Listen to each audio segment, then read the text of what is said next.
your hand and lead me. Your righteousness and life. Look to you, and I wait on you. I sing to you, Lord, a hymn of love for your faithfulness to me. None carrying everlasting love, you never let me go. Through it all,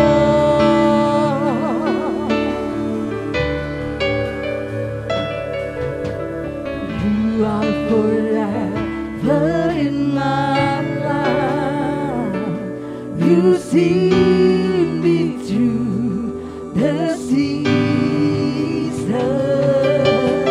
Cover me with your hand and lead me. Your righteousness and life.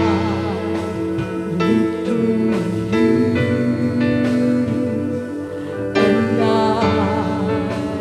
wait on you. I sing to you, Lord, a hymn of love for your faithfulness to me. None carrying everlasting love, you never let me go. You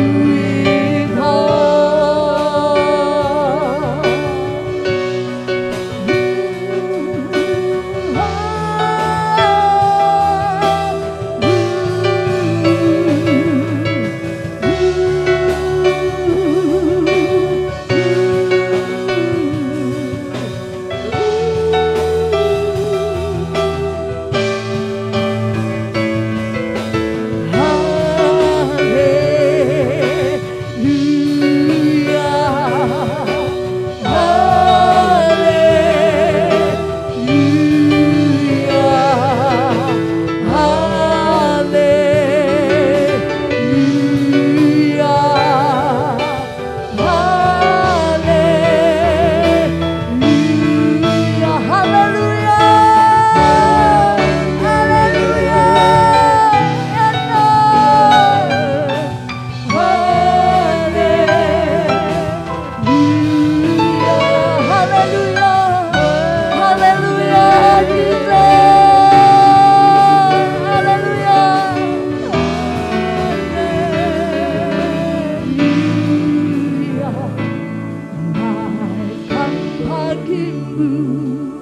pujian kasih karena kesetiaanmu. Tanganmu selalu menuntunku, tak pernah tinggalkanku. Naikkan masukannya, naikkan kakimu, haleluya. Naikkan kakimu.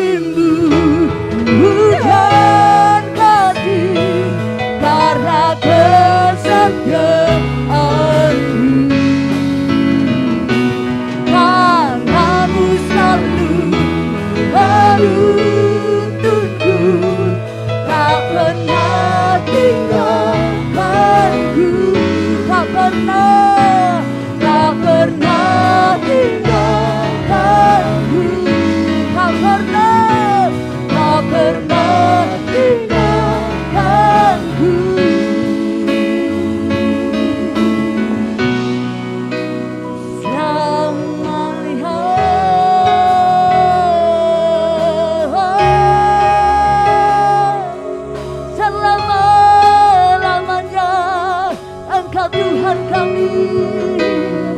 Haleluya. Ya Rama ya Sakarala Rama. Haleluya. Terima kasih Tuhan. Terima kasih. Ya Allah Roh Kudus, Engkau bekerja, Engkau berkarya di setiap kehidupan kami. Haleluya. Yes, yes, yes, yes. Kasih Yesus.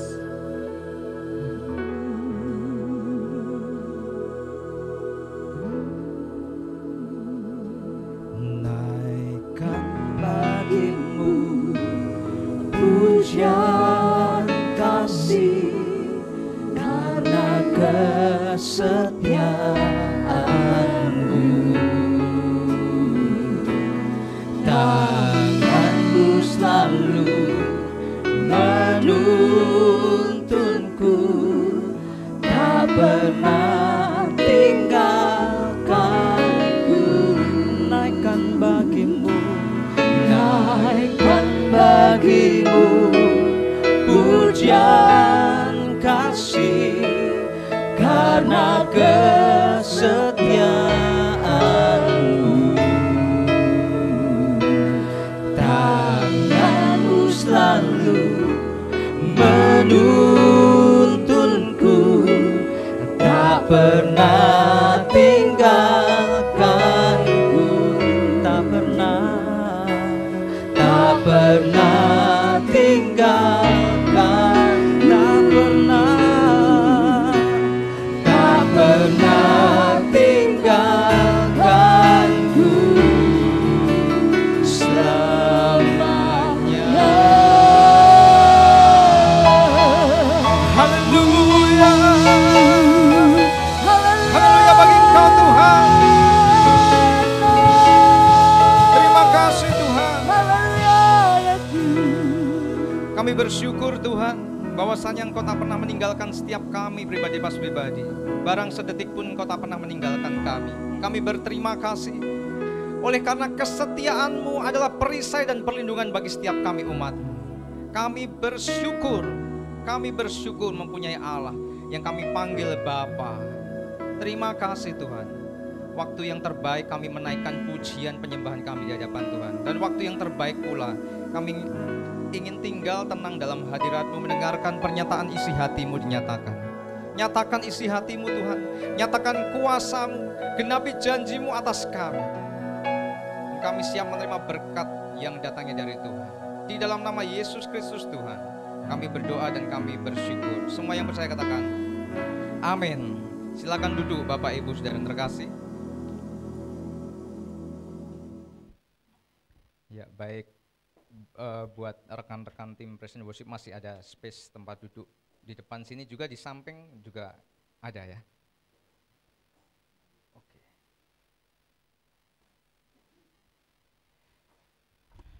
Shalom Bapak Ibu Saudara yang terkasih, shalom.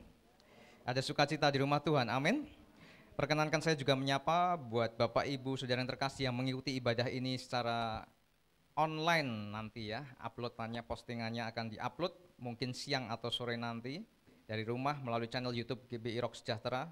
Selamat beribadah, selamat menerima berkat yang datangnya dari Tuhan. Baik Bapak Ibu Saudara yang terkasih, minggu ini Bapak Gembala kita Pastor Stefanus Agus melayani di Surakarta atau di Solo. Dan minggu ini di sini saya melayani Bapak Ibu semua dalam penyampaian firman Tuhan.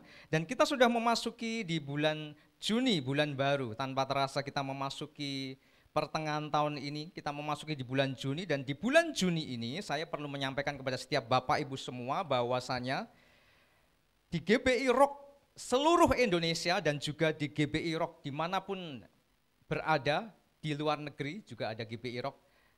Tema kita di bulan ini adalah Faithful to the King. Faithful to the King yang dalam bahasa Indonesia mengandung pengertian arti setia kepada Sang Raja. Setia kepada Sang Raja. Itu tema kita di bulan ini ya, Bapak Ibu Saudara semua.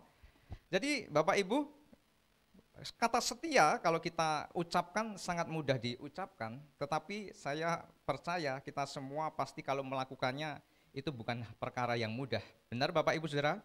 Ya, tetapi begini saudaraku, kita bersyukur punya Allah yang kita panggil Bapa ketika dia memerintahkan kepada setiap putra-putrinya, setiap kita untuk kita berlaku setia, dia pun memberikan teladan terlebih dahulu. Tayangan berikutnya, saudara bisa melihat di beberapa kesempatan yang sebelumnya sewaktu saya khotbah, saya pernah menyinggung hal ini. Ketaatan dan juga kesetiaan itu Tuhan kita sudah memberikan teladan sebelumnya. Jadi adalah hal yang luar biasa ketika dia memerintahkan setiap umatnya untuk setia, dia memberikan teladan.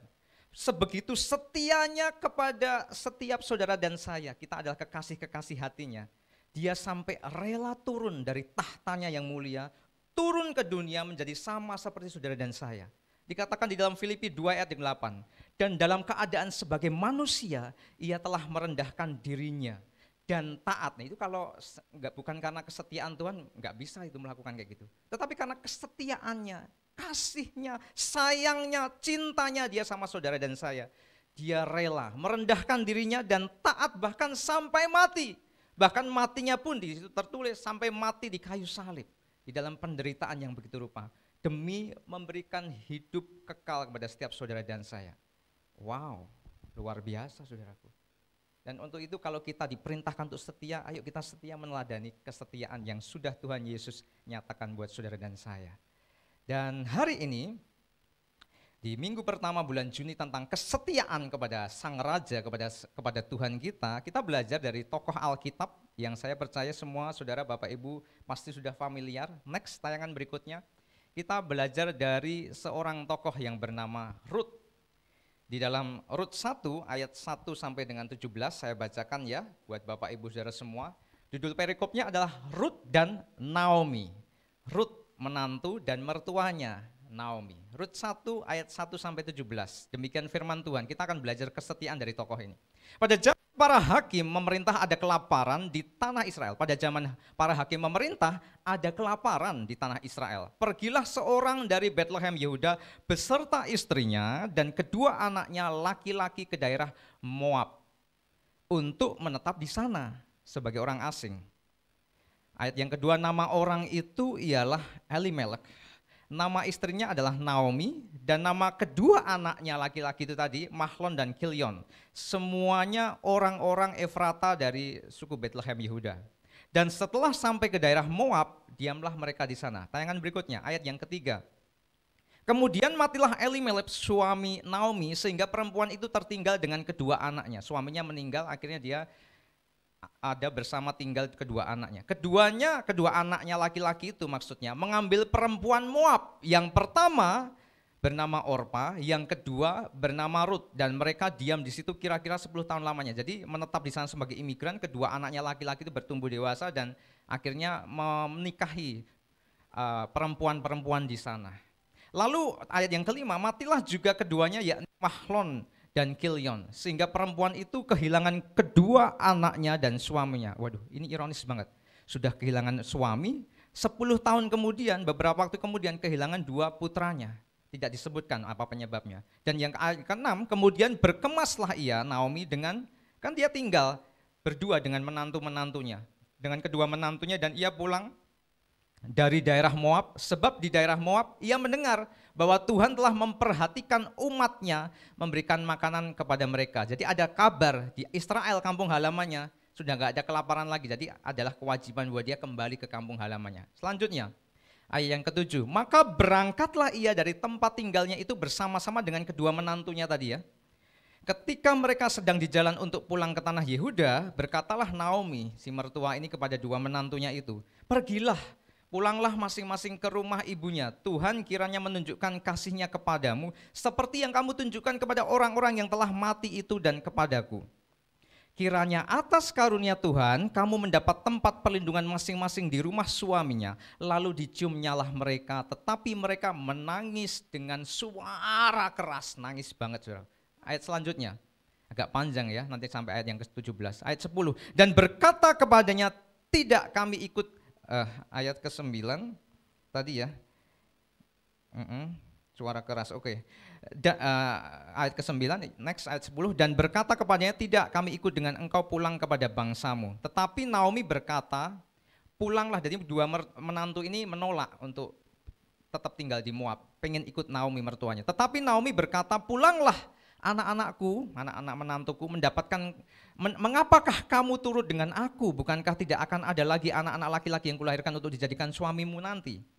Pulanglah, itu kan tradisi Yahudi, kalau mereka tertinggal sebagai janda, ada kewajiban almarhum suaminya kalau ada saudara laki-laki menebus menikahinya, tetapi almarhum suaminya nggak ada saudara laki-laki lagi. Jadi memang mertuanya menyarankan untuk kalian hidup dengan hidup kalian masing-masing.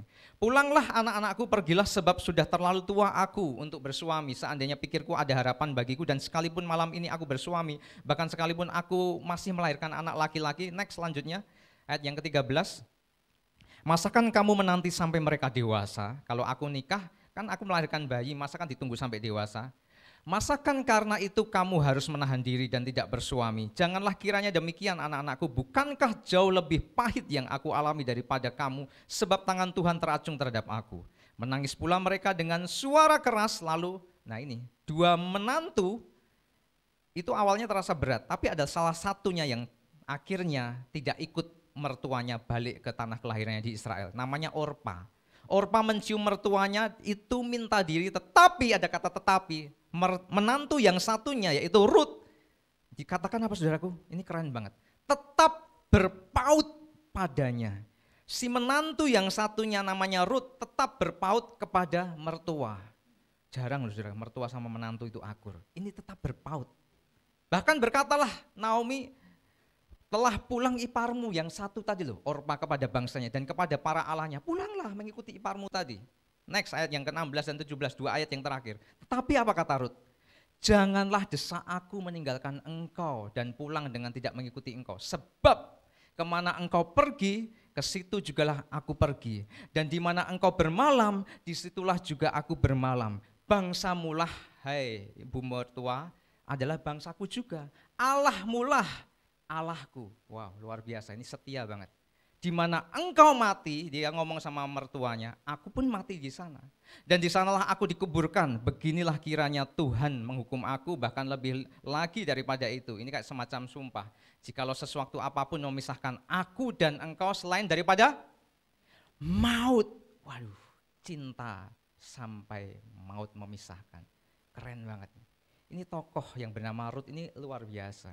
Respect sama mertuanya, jarang loh mertua akur sama menantu, tapi ini ada kesempatan untuk dia udah meninggalkan mertuanya karena memang sudah tidak ada hubungan yang sah gimana, karena sudah ditinggal meninggal suaminya, tapi dia tetap ingin. Jadi saudaraku, kisah ini saya rasa udah familiar ya. Ada satu keluarga, Elimelek dan Naomi istrinya, punya dua putra, pindah menjadi imigran ke daerah Moab. Karena apa? Di Israel terjadi kelaparan besar, mereka harus pindah ke Moab, dan di Moab mereka menata kehidupan baru, dan dicatat di Alkitab sang kepala keluarga meninggal. Tinggallah Naomi bersama dua putranya. Akhirnya dua putranya ini menikahi dua perempuan yang di negeri di mana dia sebagai orang asing, menikahi dua perempuan Moab. Nah, 10 tahun kemudian, selang beberapa waktu kemudian, ini ironis, udah habis meninggal suami, akhirnya dua putranya meninggal juga. Yang terjadi adalah kalau ini dibuat sinetron atau film bagus banget. 3 janda dalam satu atap.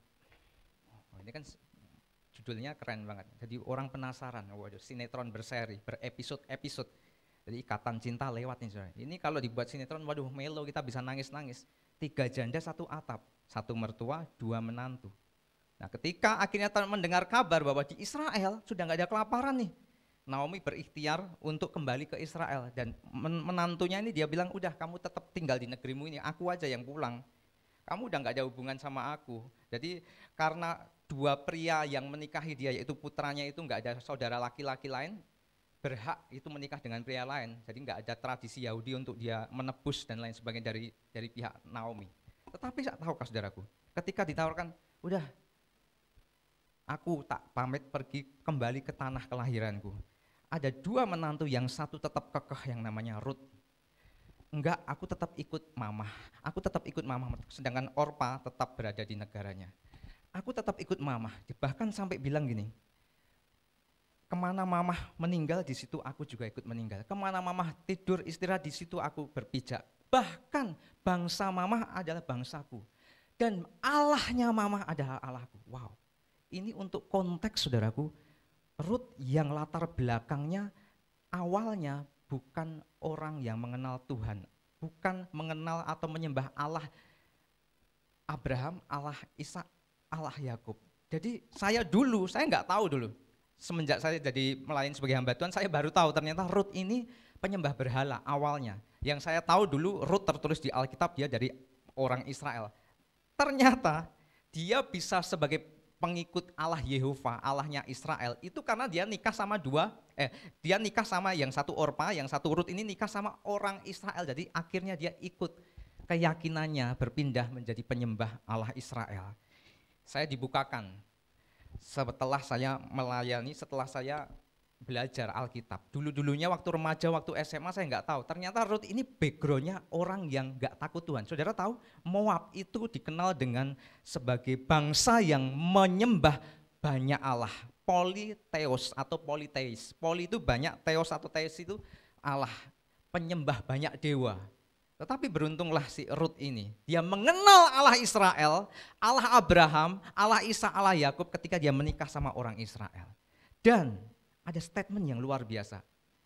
Dari latar belakang penyembah berhala, ketika dia ditinggal pergi kembali mertuanya ke tanah airnya, dia bilang gini, aku ikut mamah, di mana bangsa mamah di situ bangsaku juga, dan di situ Allahnya mamah, Allahku juga. Ini kesetiaan yang luar biasa. Bahkan dia ngomong, nggak ada yang memisahkan kita selain dari maut. Wah, ini kayak janji nikah, covenantnya Allah kepada mempelai pasangan yang membangun rumah tangga.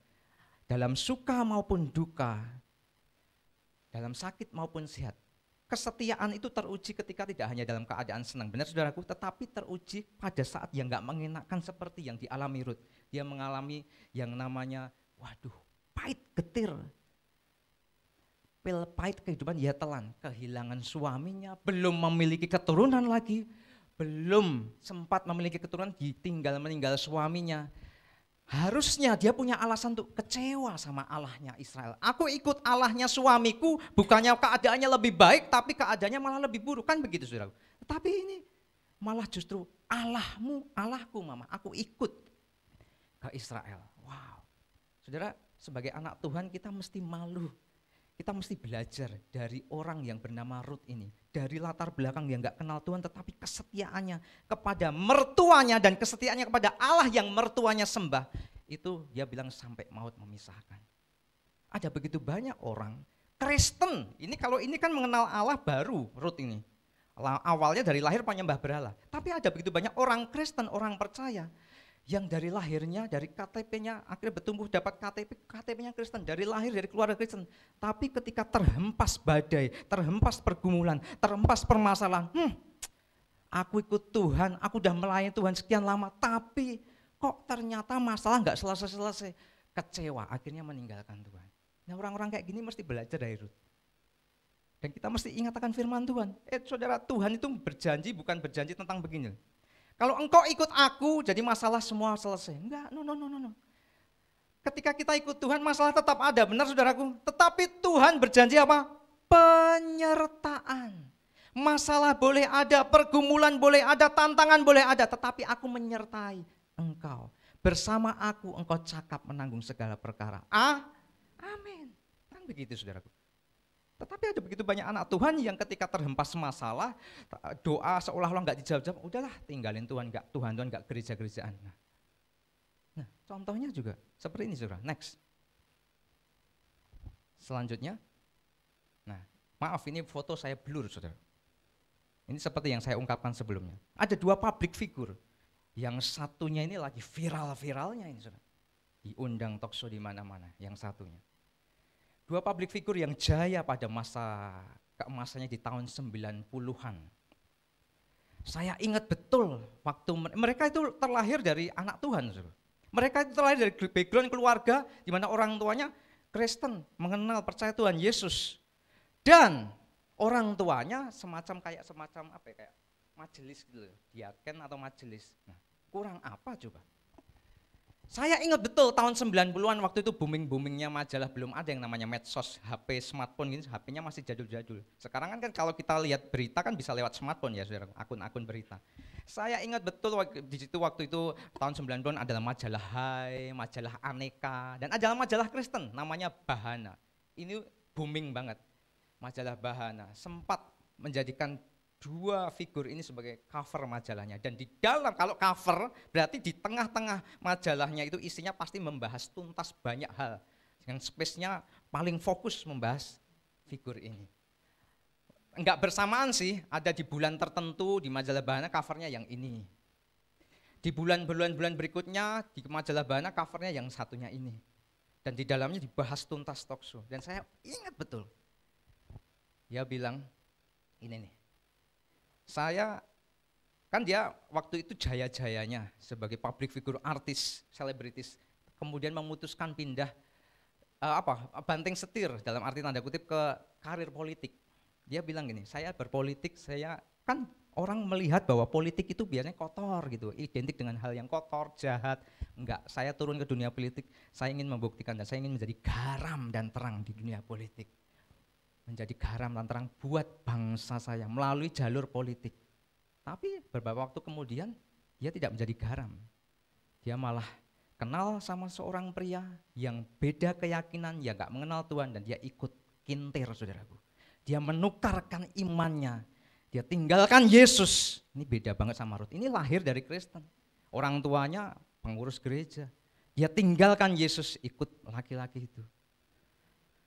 Meninggalkan keyakinannya. Yang satunya saudaraku, sama juga. Kesaksian diundang di gereja di mana-mana, jadi cover majalah Bahana, dan kesaksian di mana. Sama juga, kenal seorang pria di usianya yang menurut wanita adalah usia yang sudah memang harusnya menikah dan mungkin bahkan lebih. Dia kemudian kenal dengan seorang pejabat yang karirnya cemerlang, akhirnya ikut juga untuk keyakinan suaminya itu dan meninggalkan Yesus. Nah ini saudaraku, kita belajar dari Rut. Rut aja yang awalnya penyembah berhala kenal Allah, dia begitu setia. Nah ini saudaraku, nah seperti orang-orang yang seperti ini saudaraku, jangan sampai terjadi atas saudara dan saya. Amin saudaraku. Apapun masalah saudara, apapun pergumulan saudara, banyak orang yang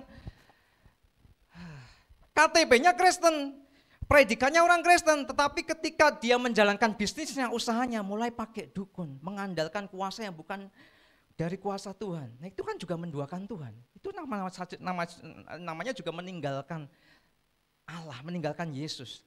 Firman Tuhan berkata, terkutuklah orang yang mengandalkan kekuatannya sendiri, kekuatan manusia sesamanya, tetapi diberkatinya orang yang mengandalkan Tuhan. Kan gitu saudaraku. Enggak cuma pindah keyakinan meninggalkan Yesus, tapi ketika dalam praktek kesehariannya juga ini saudara mesti perhatikan, jangan sampai terjadi pada saudara dan saya.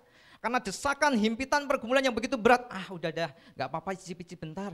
Icip-icip supaya usahaku lancar. Predikatnya Kristen, pengikut Yesus, tapi dalam prakteknya menjalankan bisnisnya dengan perdukunan. Nah ini juga. Untuk orang-orang yang seperti ini jangan sampai terjadi pada saudara dan saya. Amin. Karena hukumnya keras, Tuhan ngomong sangat keras. Next. Untuk orang-orang yang berubah setia, meninggalkan Yesus, meninggalkan Allahnya, hukumnya sangat keras. Tidak bisa diampuni. Itu namanya dosa menghujat Roh Kudus. Ada dosa yang tidak bisa diampuni sampai kapanpun, namanya dosa menghujat Roh Kudus. Ini disinggung-singgung terus di Alkitab sampai 3 kali. Matius 12 ayat 31 dan 32. Sebab itu aku berkata kepadamu, segala dosa dan hujat manusia akan diampuni. Tetapi hujat terhadap siapa? Roh Kudus tidak akan diampuni. Wow. Ini pekan pencurahan Roh Kudus ya, beberapa waktu yang lalu. Setelah kenaikan Yesus kita ada pekan pencurahan Roh Kudus. Roh Kudus itu pribadinya Allah sendiri. Kita harus respect, hormati pribadi Allah sendiri. Roh Kudus itu bukan pribadi yang nomor 3, bukan. Allah Bapa, Allah Putra dan Roh Kudus, ketiganya esa. Roh Kudus Allah sendiri. Apabila seorang mengucapkan sesuatu menentang anak manusia, menentang Yesus, ia masih akan diampuni, masih bisa diampuni. Tetapi jika ia menentang siapa? Roh Kudus, tidak akan diampuni. Di dunia ini tidak, dan di dunia yang akan datang pun tidak. Wow, bahasa Jawanya medeni, murka Allah. Kalau ada orang yang berubah setia meninggalkan imannya kepada Yesus, itu sama saja dosa menghujat Roh Kudus. Nanti saya jelaskan. Pak, bukannya Allah kita Allah Maha Pengampun. Enggak mungkin Pak, kita masih hidup ada kesempatan. Nanti saya jelaskan. Next, itu Matius 12, 31, 32. Nah, selanjutnya disinggung lagi di dalam Markus 3 ayat 28 dan 29. Sama juga. Aku berkata kepadamu, sesungguhnya semua dosa dan hujat anak manusia akan diampuni. Ya, semua hujat yang mereka ucapkan masih bisa diampuni. Tetapi apabila seorang menghujat siapa saudaraku? Roh Kudus, ia tidak mendapat ampun selama-lamanya, melainkan bersalah karena berbuat dosa kekal, saudaraku. Dosanya sifatnya kekal kalau menghujat Roh Kudus. Next, disinggung lagi di Alkitab, Lukas 12. Tadi Matius, Markus, sekarang yang terakhir Lukas. Ini berarti penting sekali di mata Tuhan kalau ada orang yang berubah setia meninggalkan Yesus. Setiap orang yang mengatakan sesuatu melawan anak manusia itu Yesus, ia masih bisa diampuni, ia akan diampuni. Tetapi barang siapa menghujat Roh Kudus, ia tidak akan diampuni. Jadi Pak, maksudnya bagaimana sih dosa menghujat Roh Kudus? Saya jelaskan kepada setiap saudara.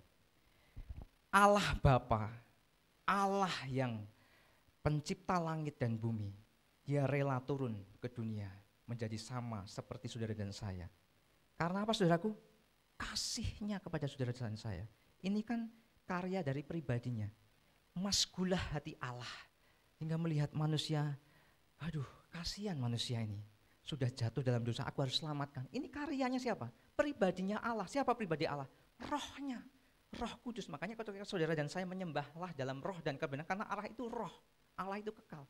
Ketika dia turun, datang sebagai figur manusia yang berupa Yesus, kemudian di akhir hidupnya dia mati di kayu salib, mengorbankan dirinya demi sayangnya terhadap saudara dan saya, memberikan hidup kekal. Itu karya siapa? Rohnya, pribadinya Roh Kudus. Dan ketika ada orang yang Yesus, aku menerima engkau sebagai Tuhan dan Juru Selamat pribadi, saya terjadi dalam hidup saya, dalam istri saya dan Bapak Ibu semua ya. Saya ingat betul tahun 1998 saya lahir baru. Tuhan, aku terima Yesus, pengampunanmu, pengorbananmu di kayu salib aku terima. Masuklah Yesus dalam hatiku, Roh Kudus dicurahkan dalam diriku. Nah, ketika suatu saat ada masalah, ada tantangan, saya mengingkari, tinggalin Yesus. Enggak gereja-gerejaan, enggak Yesus-Yesusan. Itu namanya saya menghujat karya Roh Kudus. Itu namanya saya menghujat karyanya. Saya menghujat Roh Kudus dan itu enggak bisa diampuni. Masa sih Pak?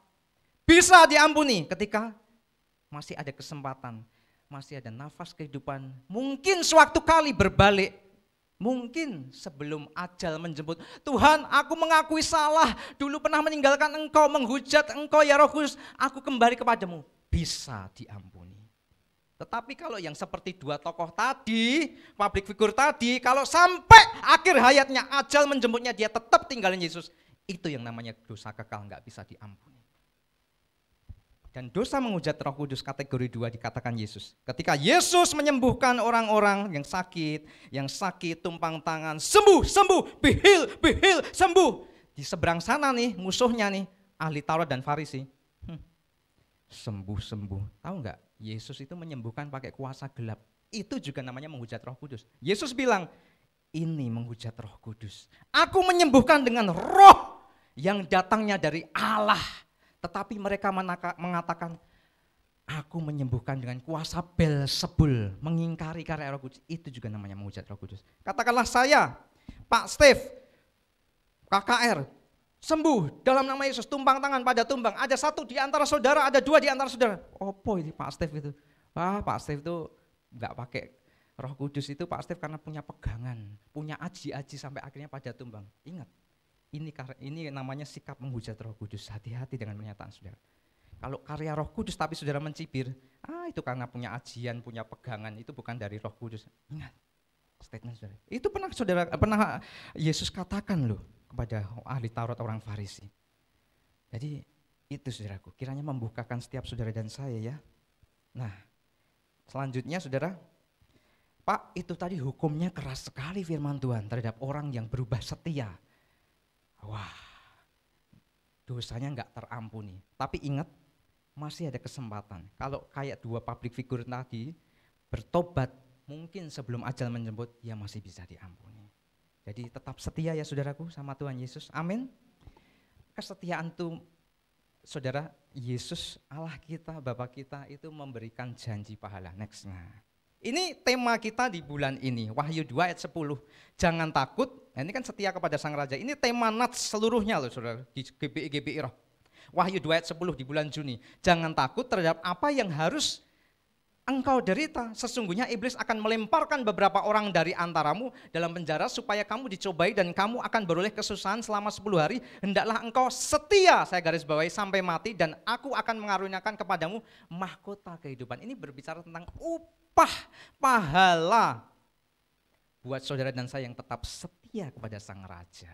Nah, saya ingin mengajarkan di akhir zaman, di masa-masa akhir, penderitaan semakin merajalela, kesulitan, ada masa yang namanya apa saudara? Masa kesukaran besar. Yang tidak menutup kemungkinan banyak anak-anak Tuhan akan meninggalkan imannya kepada Yesus karena himpitan, karena desakan. Nah, tapi firman Tuhan berkata, nats bulan ini tetap setia, karena kalau engkau setia sampai mati, di situ dikatakan akan ada dikaruniakan apa? Pahala berupa mahkota kehidupan. Nah, ini sedikit saudara, sebelum saya menutup khotbah saya pada pagi hari ini, kita belajar sedikit ya eskatologi kedatangan Yesus yang kedua kali dan pemerintahan Yesus kekal. Nah, gini saudaraku, jadi lewat kayak gini kita mesti tahu bahwa kesetiaan itu menghasilkan upah. Tuhan berjanji loh ada upah buat orang-orang yang setia. Jadi kalau nanti memang kita terima Yesus sebagai Tuhan itu masuk surga, tetapi jangan hanya puas masuk surga saja saudaraku. Terima juga upahnya. Nanti ada orang yang masuk surga tapi enggak terima mahkota upahnya. Ada Pak, ada ya. Nah, jangan sampai tinggal di surga pelataran luar. Masuk di dalam, memerintah bersama, firman Tuhan dalam Wahyu, memerintah bersama Yesus berdasarkan upah. Nah di sini kalau orang yang tahan uji, dihimpit, tetap mempertahankan imannya seperti Rut tadi, itu disediakan mahkota, namanya mahkota kehidupan. Wahyu 2 ayat 10 dan Yakobus 1 ayat 12. Dan kemudian ada lagi mahkota kemuliaan, itu buat siapa saudara? Buat bapak ibu yang setia mengembalakan umat Tuhan. Loh, untuk mengembalakan tidak perlu jadi pendeta. Pendeta mengembalakan iya, tapi buat jemaat awam yang bekerja di marketplace bisa mengembalakan. Kayak Pak Rudi kerja bukan sebagai pendeta, tetapi ia mengembalakan domba-domba di Komsel. Kayak siapa lagi ya? Siapa lagi ya? Yang di marketplace. Mas Dito di marketplace bukan jadi pendeta, tetapi setia mengembalakan domba-domba, memuridkan di Komsel. Mas Dito, Pak Rudi siap loh terima upah yang namanya mahkota kemuliaan. Pak, apakah bisa satu orang terima 2 mahkota? Bisa sekali. Ketika tahan uji, di sisi lain dia juga tetap setia mengembalakan domba-dombanya, bisa dapat mahkota kehidupan dan mahkota kemuliaan.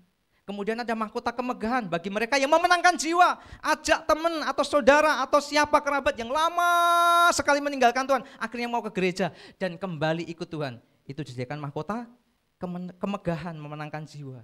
Mahkota kebenaran juga buat siapa? Yang setia menanti kedatangannya, setia pada pemuritan, dimuridkan. Ada juga mahkota abadi atau keabadian, penguasaan diri, mempunyai hati yang murni, tulus, motivasi yang benar di hadapan Tuhan.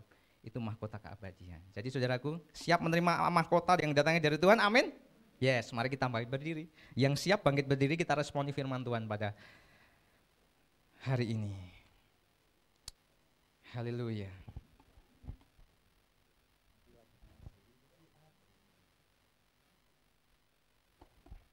Mari kita datang kepada Tuhan.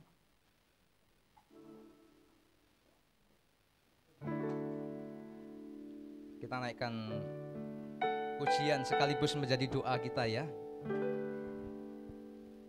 Selidiki aku, lihat hatiku, apakah ku sungguh mengasihimu, Yesus.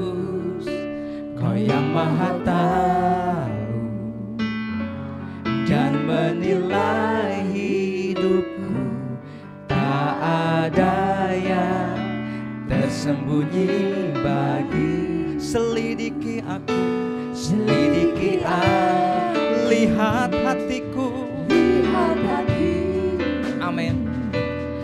apakah ku sungguh mengasihimu, Yesus, Kau yang Maha tahu dan menilai hidupku. Tak ada yang tersembunyi bagimu. Telah kulihat kebaikan-Mu yang tak pernah habis di hidupku. Ku berjuang sampai akhirnya Kau dapati aku tetap setia. Haleluya. Telah kulihat kebaikan-Mu, amin, yang tak pernah habis di hidupku. Ku berjuang sampai akhirnya Kau dapati aku tetap. Ku berjuang sampai akhirnya, ku berjuang sampai akhirnya Kau dapati aku tetap setia. Saudara, hidup itu bukan perkara bagaimana memulai kemudian mengakhiri dengan tidak baik. Harapan kita memulai dengan baik, mengakhiri dengan baik pula, finishing well.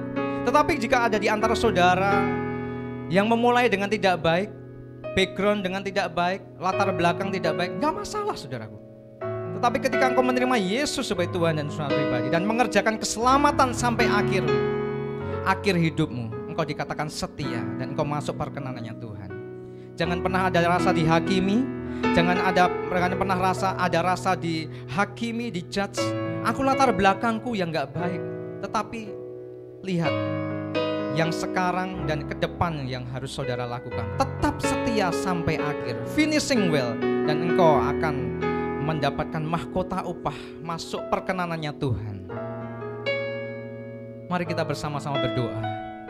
Bapa di dalam surga, Bapa yang kami sembah dalam nama Yesus, kami sadar ada begitu banyak tantangan, ada begitu banyak pergumulan, ada begitu banyak serangan-serangan yang ingin menjatuhkan kami, yang ingin menggoyahkan iman kepercayaan kami pada Yesus.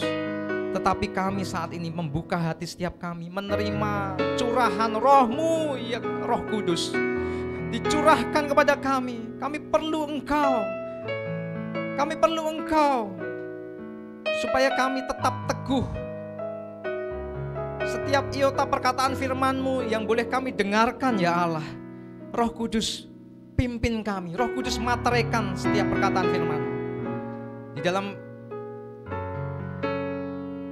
begitu banyaknya tantangan, tidak menjadikan kami undur dari-Mu.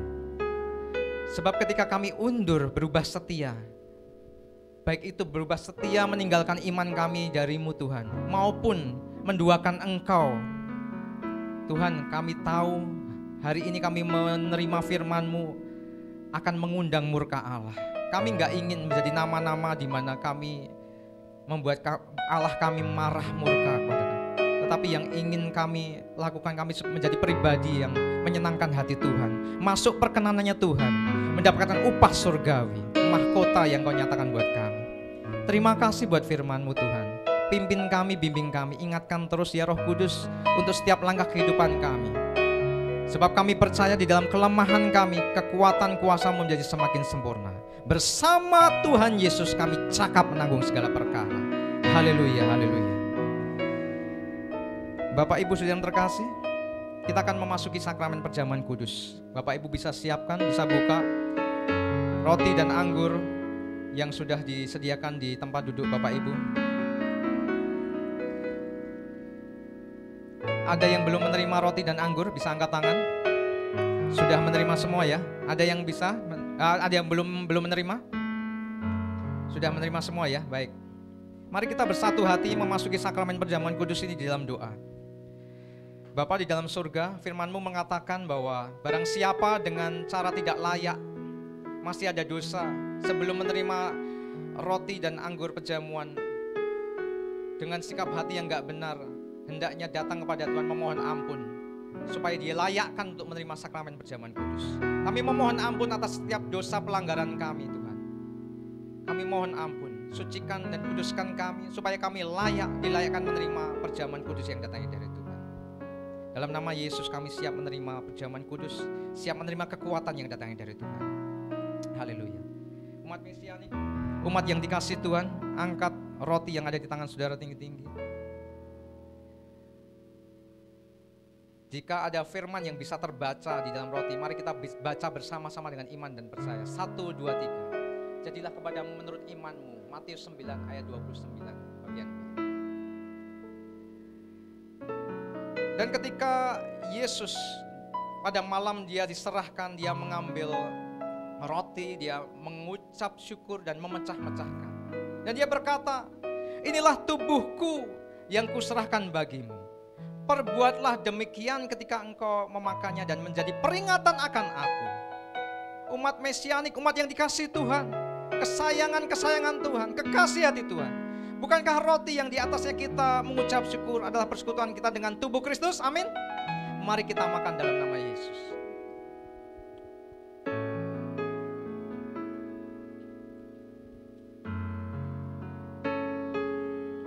Mari kita angkat cawan anggur yang ada di tangan kita.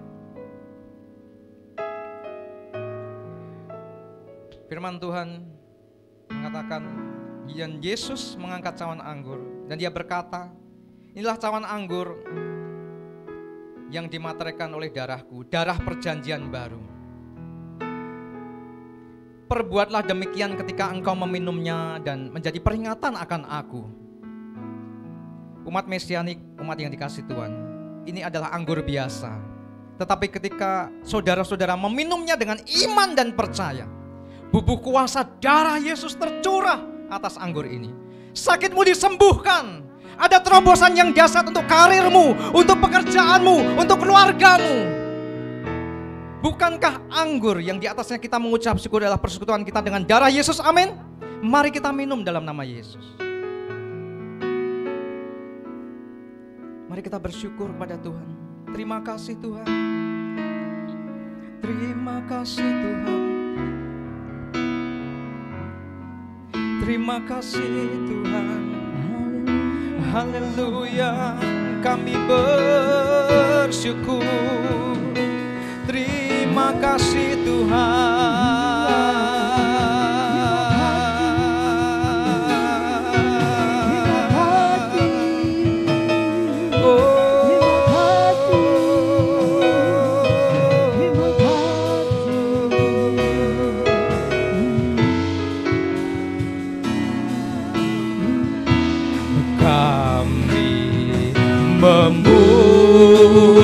Memuji kebesaran ajaib Tuhan, ajaib Tuhan, ajaib Tuhan. Kami memuji, kami memuji kebesaran-Mu. Amin. Ajaib Tuhan, ajaib Tuhan, ajaib Tuhan, ajaib Tuhan, ajaib Tuhan. Sorak-sorai bagi kemuliaan Tuhan kita. Haleluya. Terima kasih Tuhan. Tubuhmu sudah tercurah, tubuhmu sudah terpecah, darahmu tercurah, bersatu manunggal di dalam tubuh dan jiwa kami. Kami beroleh kekuatan yang baru yang datang dari Tuhan Yesus. Bersama Tuhan Yesus kami beroleh kekuatan dan kami cakap menanggung segala perkara. Terima kasih Tuhan. Di dalam nama Tuhan Yesus Kami bersyukur dan kami berdoa. Semua yang percaya katakan amin. Silakan duduk Bapak Ibu yang terkasih. Kita akan mendengarkan suara gembala dan juga Rock News minggu ini.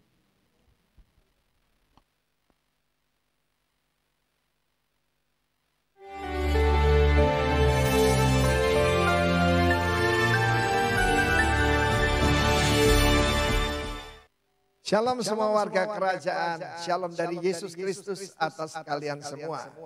Tema baru selama perayaan ataupun peringatan bulan-bulan ini ya. Kalau bulan yang lalu kita bicara tentang obedience to the king, that's the key of the kingdom. Kunci kerajaan, obedience, you shall eat the good of the land. Tetapi tidak cukup cuma obedience.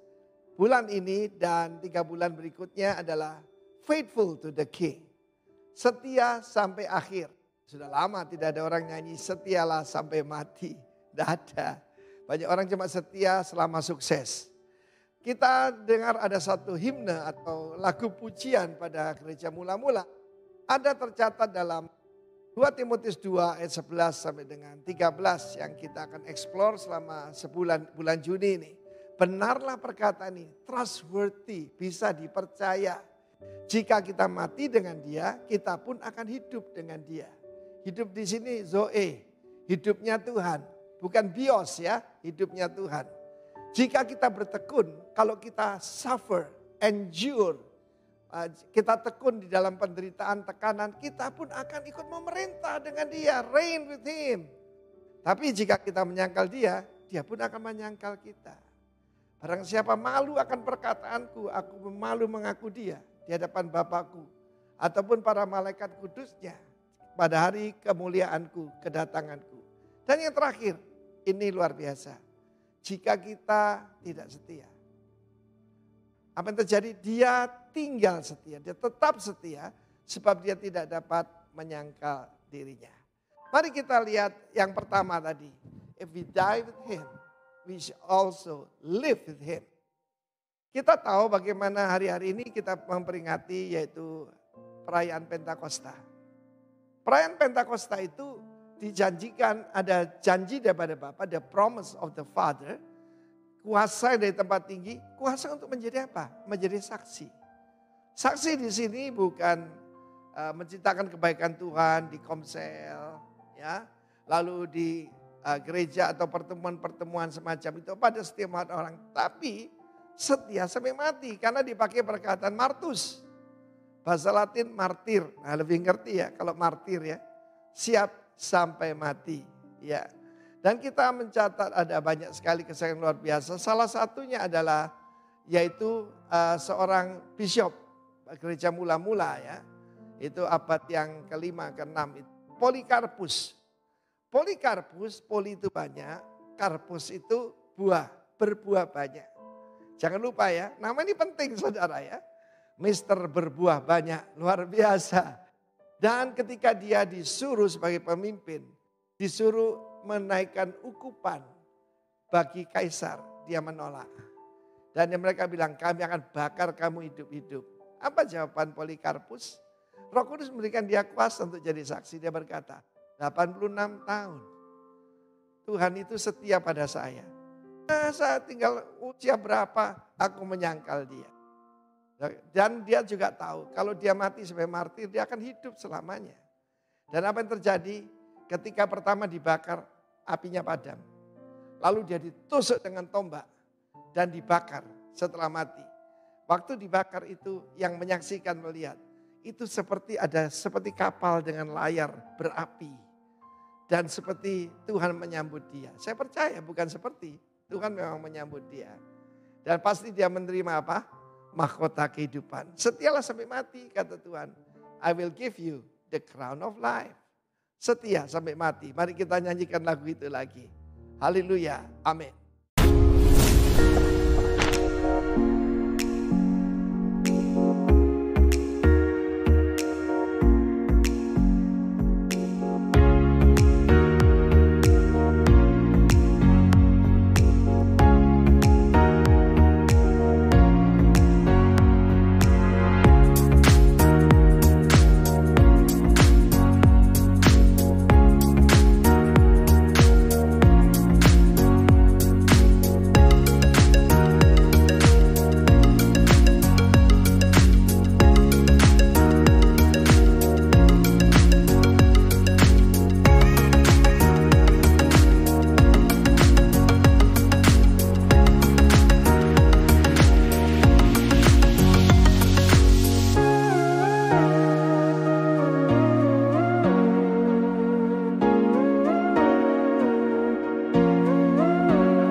Baik, umat Mesianik.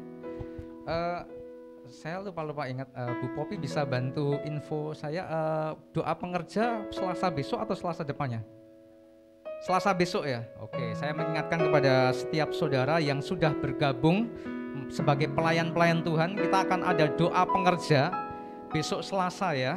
Besok Selasa berarti tanggal 7 ya. Besok Selasa di tempat ini jam 7 malam bagi para pelayan-pelayan Tuhan, tim Present Worship, tim penata layanan, tim media, apapun itu yang sudah terlibat dalam pelayanan, besok Selasa ini ya, kita bergabung di sini secara onsite di gereja jam 7 malam. Baik, Bapak Ibu yang terkasih, mari kita bangkit berdiri. Kita akan akhiri ibadah kita pada hari ini. Dan akan ada doa syafaat ya. Mari kami persilahkan untuk Mas Tito yang akan memimpin doa syafaat.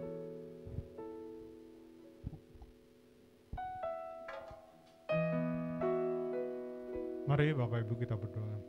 Allah Bapa di surga, sungguh kami mengucap syukur untuk berkat-Mu di hari ini, dan kami boleh beribadah di tempat ini, berkumpul bersama mendengarkan suara isi hati-Mu Tuhan. Terima kasih untuk hamba-Mu yang sudah menyampaikan firman-Mu Tuhan, untuk Pastor Satrio. Terima kasih Tuhan untuk isi hati-Mu yang telah tersampaikan bagi kami. Biarlah Engkau sendiri yang memberkati hamba-Mu ini Tuhan, keluarga dan pelayanan di dalam nama Yesus Tuhan. Tuhan, kami juga berdoa untuk bangsa dan negara ini Tuhan. Bersyukur kami tinggal di tempat ini Tuhan. Kami percaya Engkau memberkati kehidupan bangsa ini Tuhan. Kami mohon padamu Tuhan, berkati negara kami agar menjadi negara yang berdaulat dan makmur. Pemerintahan yang adil dan fokus kepada kesejahteraan rakyat. Tuhan, teguhkan iman para pemimpin kami untuk berjalan seturut kehendak-Mu. Kuatkan mereka Tuhan di dalam usaha mereka, di dalam mereka berusaha sebaik-baiknya demi kepentingan bangsa ini Tuhan. Tuhan, Kau juga memberkati mereka di dalam mereka memilih jalan yang benar untuk mereka membuat suatu keputusan atas nama bangsa ini. Berikan mereka rahmat-Mu dan keberanian untuk mengambil keputusan yang tepat sesuai dengan kehidupan bangsa ini Tuhan. Engkau memberkati pemerintah dan bangsa ini sampai kapanpun Tuhan. Tuhan, kami juga berdoa untuk gereja-Mu Tuhan. Gereja di tempat kami beribadah ini. Bersyukur kami boleh mengenal Engkau Tuhan melalui gereja ini Tuhan. Setiap pelayanan gereja ini semakin menjadi berkat Tuhan. Tuhan, Engkau memberkati jemaat-jemaat di tempat ini. Mereka, hamba-hamba-Mu dan pelayan-pelayan di tempat ini, untuk mereka dengan tulus hati, dengan sungguh-sungguh Tuhan, dapat melayani Engkau Tuhan di tempat ini Tuhan. Kasih setia-Mu Tuhan menyertai mereka Tuhan. Pergumulan kehidupan keluarga-keluarga di tempat ini Tuhan, baik mereka Tuhan di rumah-rumah atau dimanapun Tuhan, Engkau memberkati umat-Mu ini Tuhan. Kami berdoa buat jemaat-jemaat di tempat ini Tuhan, biarlah mereka semakin hari semakin memiliki kerinduan akan Engkau Tuhan. Hati mereka melekat kepadamu Tuhan, hubungan kepadamu Tuhan lebih lagi Tuhan. Mereka mencari Engkau sebagai sumber segala sumber Tuhan. Hanya perlindungan dari Engkau Tuhan yang menguatkan kehidupan keluarga-keluarga ini sampai kapanpun Tuhan. Engkau tidak akan meninggalkan kami. Engkau Tuhan yang menolong kami sampai kapanpun Tuhan. Kami percaya kehidupan kami ada di dalam kuasa-Mu. Kami tidak pernah Engkau tinggalkan.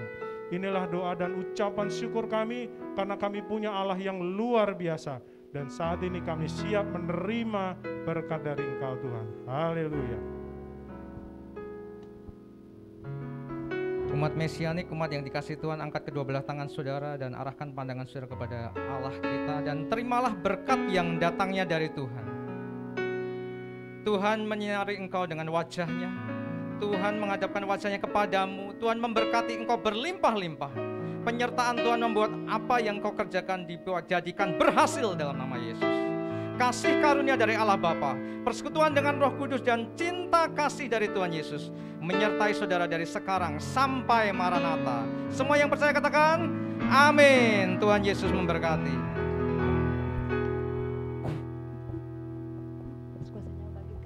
Masa pernah bekerja melanda umat Tuhan. Saat datang menyembah, mujizat telah nyata.